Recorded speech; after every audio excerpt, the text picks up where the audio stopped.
नमस्कार। माँ Janaki e learning classes में आपका हार्दिक अभिनंदन है एवं स्वागत है।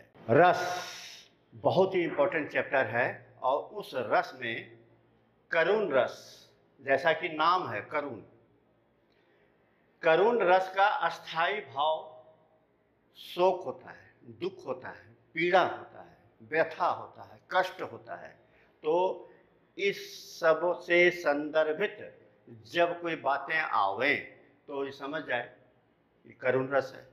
अब यहाँ पर देखिए, प्रिय वस्तु या व्यक्ति की हानि का शोक जब विभाव, अनुभव, संचारी भावों से पुष्ट होकर व्यक्त होता है तो उसे करुण रस कहा जाता है। अब यहाँ पर करुण रस के संदर्भित इतनी बातों को जानने के पश्चात इसके लक्षण को भी जान लेना चाहिए।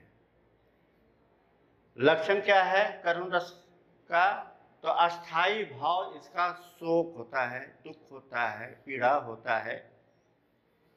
संचारी भाव क्या है? ग्लानि, मोह, स्मृति, चिंता, विषाद। आलंबन क्या है? तो मृत प्रिय दीन व्यक्ति, ये दीन गरीब व्यक्ति, जर्जर स्थिति हो। आश्रय क्या है? शोकातुर व्यक्ति। अनुभव क्या है? रुदन, प्रलाप, चित्कार, पछाड़ खाकर गिरना। ये सब इस करुण रस के अनुभव है। उद्दीपन क्या है? हानि करने वाला मोह, स्मृति, चिंता, विषाद आदि। तो ये करुण रस के लक्षण हुए। प्रिय भैया बहनों, मैंने जैसा कि आपको बताया था कि रस के अंतर्गत जितने भी रस हैं तो सबों का लक्षण आपको ध्यान में रखना है, अस्थाई भाव को ध्यान में रखना है। आइए करुण रस से संदर्भित एक उदाहरण को लें। आपको भी यह कोशिश करनी है कि जितने भी रस हैं उससे 2 या 3 आप उदाहरण को ध्यान में आप रखेंगे। अब यहाँ देखिए उदाहरण क्या है। अपनी तुतली भाषा में वह सिसक सिसक कर बोली, जलती थी भूख तृषा की उसके अंतर में होली। हाय सही न जाती मुझसे अब आज भूख की ज्वाला, कल से ही प्यास लगी है हो रहा हृदय मतवाला। आप ध्यान को केंद्रित कीजिए। ये जो दृश्य है इस दृश्य को आप इमेजिन कीजिए। राणा प्रताप की पुत्री है और राणा प्रताप झुकना नहीं चाहते हैं, लेकिन पुत्री की ऐसी हालत है।